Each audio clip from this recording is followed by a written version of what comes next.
અબડાસા તાલુકાના ડુમરા ગામે રહેતા ઇરફાન મામદ સુમરા નામના યુવાનને ગામના શખ્સો દ્વારા બસ સ્ટેશન પાસે માર મારવામાં આવતા સારવાર દરમિયાન મોત થયું હતું, જે સમગ્ર મામલો હત્યામાં ફેરવાયો હતો। મરણ જનારે 6 શખ્સો સામે ફરિયાદ નોંધાવી હતી, જે આધારે વિક્રમસિંહ ભોજરાજસિંહ જાડેજા, ચેતનસિંહ કેશુભા રાઠોડ, યુવરાજસિંહ ઉર્ફે ઈલો, નરેન્દ્રસિંહ જાડેજા, ભગીરથસિંહ નરેન્દ્રસિંહ જાડેજા અને જયપાલસિંહ જાડેજાની ધરપકડ કરાઈ હતી, જ્યારે પ્રદીપસિંહ ઉર્ફે લાલો જાડેજાની ધરપકડ થઈ નથી, જેથી આરોપીની ધરપકડ કરવા માટે પરિવાર અને અખિલ કચ્છ સુન્ની મુસ્લિમ હિત રક્ષક સમિતિ દ્વારા ગુરુવારે એસપી કચેરીમાં ડીવાયએસપી AR જણકારને આવેદનપત્ર આપવામાં આવ્યું હતું।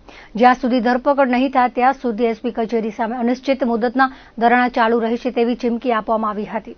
એસપી સાહેબને આવેદનપત્ર આપી અને એક રજૂઆત કરી છે કે આજથી 1.5 થી 2 મહિના અગાઉ ડુમરા ગામની અંદર એક માણસનું મર્ડર થઈ ગયેલ છે।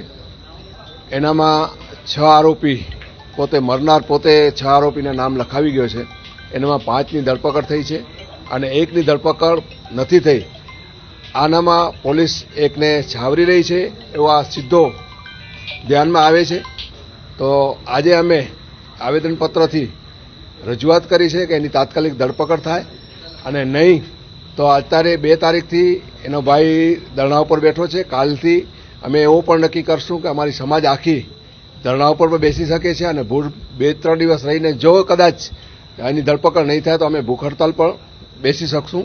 અમે બધે અત્યારે અખિલ કચ્છ સુન્ની મુસ્લિમ હિત રક્ષક સમિતિ અને દલિત અધિકાર મંચ બધે સાથે રહી અને આજે આવેદનપત્ર આપ્યું છે અને સાહેબને રજૂઆત પણ કરી છે કે એની તાત્કાલિક એની ધરપકડ થાય એવી વિનંતી કરી છે સાહેબને।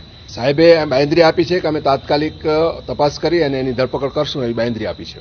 પોલીસ અધિક્ષક શ્રી પશ્ચિમ વિભાગ ખાતે એક આવેદનપત્ર આપવામાં આવ્યું હતું, જેમાં એક યુવાન ડુમરા ખાતે જેનું 11/7ના તેની સાથે એક બનાવ બને છે। 6 જેટલા ઇસમો દ્વારા તેને ઢોર માર મારવામાં આવે છે, તેનામાં ખૂબ ગંભીર પ્રકારની ઈજાઓ પેદા થાય છે અને 12/7ના એની વિધિવત કાયદેસરની કોઠારા ખાતે ફરિયાદ પણ નોંધવામાં આવે છે અને દુઃખદ રીતે 17/7ના એનું મરણ થાય છે।